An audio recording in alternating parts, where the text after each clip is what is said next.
तर मित्रांनो, तुम्हाला देखील तुमच्या मोबाईलमधून पॅन कार्ड काढायचे आहे का? अगदी 15-20 मिनिटात ही प्रक्रिया तुम्ही करू शकता. अगदी सोपी प्रोसेस असणार आहे. काय करायचं?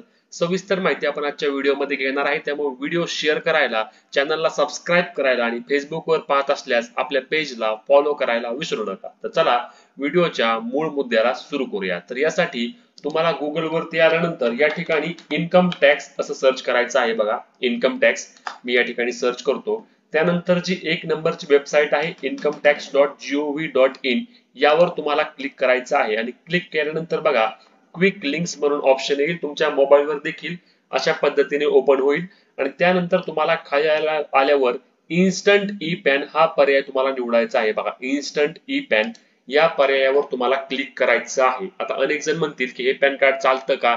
या पॅन कार्डचं काय खरं आहे का? तर वेबसाईटवर इन्कम टॅक्सच्या अधिकृत सर्व माहिती देण्यात आली आहे. तर बघा यामध्ये काय लिहिलंय, इझी अँड पेपरलेस प्रोसेस. कोणत्याही प्रकारचं तुम्हाला डॉक्युमेंट यामध्ये द्यावं लागत नाही आणि इझी प्रोसेस आहे. त्यानंतर 2 नंबरचा सर्वात महत्त्वाचा पॉइंट बघा, hold same value as physical pan card. म्हणजे तुमचं जे रेग्युलर फिजिकल पॅन कार्ड असतं ना आपल्याकडे जे आहे ते बघा, त्याला जेवढी किंमत आहे तेवढीच किंमत या इन्स्टंट ई पॅन कार्डला आहे आणि हे देखील तुम्ही डाउनलोड करू शकता, त्याची प्रिंट काढू शकता, त्याला लॅमिनेशन करू शकता किंवा ते ऑनलाईन तुम्ही परत ऑर्डर करू शकता. ते आपल्या रेग्युलर पॅन कार्ड नुसारच 100% वापरण्यात येतं. त्यानंतर 3 नंबरला काय सांगितलंय बघा, all you need is Aadhaar card and linked mobile number. म्हणजेच की यासाठी तुम्हाला काय लागणार आहे तर फक्त आणि फक्त तुमच्या आधार कार्डला मोबाईल नंबर लिंक असावा, एवढीच एक यामध्ये तुमच्यासाठी गरज असणार आहे. दुसरं तुम्हाला यामध्ये काहीच लागणार नाही. ना पैसे लागणार आहेत, ना तुम्हाला कोणतं फिजिकल डॉक्युमेंट लागणार आहे, कुठली झेरॉक्स लागणार नाही, काहीच करायचं नाही. खाली आल्यानंतर तुम्हाला बघा गेट न्यू ई पॅन हा पर्याय आहे बघा या ठिकाणी. परंतु त्याआधी वरती एक बघा महत्त्वाचं सांगण्यात आलं आहे, तुम्हाला लक्षात घ्या. आता अनेक जण म्हणतील की आमचं जुनं पॅन कार्ड होतं, आम्ही आता हे नवीन ई पॅन कार्ड काढतो, फ्रीमध्ये काढतो. तर त्यांच्यासाठी वॉर्निंग बघा. तर यामध्ये काय सांगितलंय बघा, as per provisions of section 139A of income tax act 1961 a person should not possess more than one PAN, and as per section 272B, if a person fails to comply with provisions of section 139A, if person possesses more than one PAN, it will attract a penalty of rupees 10,000. याचा अर्थ लक्षात घ्या मराठीमध्ये की तुमच्याकडे आधीच जर एखादं पॅन कार्ड असेल तर तुम्ही दुसरं पॅन कार्ड काढू नका.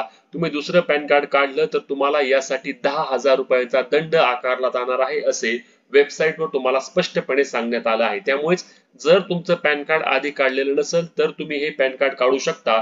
परंतु तुमचं आधीचं पॅन कार्ड असेल तर तुम्ही या ई पॅन किंवा इन्स्टंट पॅन कार्ड काढायला जाऊ नका, अन्यथा तुम्हाला 10,000 रुपयांचा दंड होऊ शकतो. आता हे पॅन कार्ड काढायचं कसं, सोपी प्रोसेस असणार आहे बघा. गेट न्यू ई पॅन यावर क्लिक करायचं.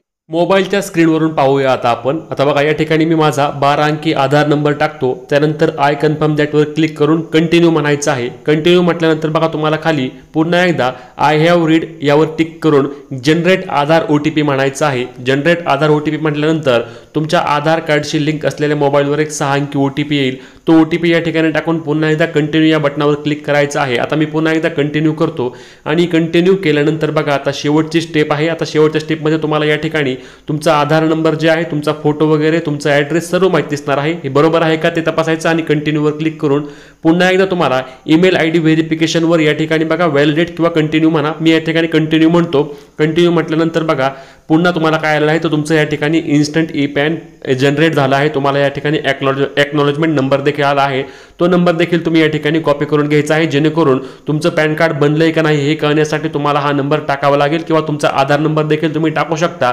परंतु याचा एक फोटो तुम्ही तुमच्याकडे काढून घ्या आणि नंतर 30 ते 40 मिनिटांनी किंवा फार फार तर 1 तासामध्ये तुमचं इन्स्टंट ई पॅन कार्ड जे डाउनलोड होणार आहे त्याची प्रिंट काढू शकता आणि त्याला लॅमिनेशन करून तुम्ही पॅन कार्ड म्हणून वापरू शकता. तुमचे जे काही प्रश्न असतील ते कमेंटमध्ये विचारा. ही महत्त्वाची व्हिडिओ शेअर करायला, फॉलो करायला आणि सबस्क्राईब करायला विसरू नका. भेटूया पुढच्या व्हिडिओत. तोपर्यंत जय महाराष्ट्र.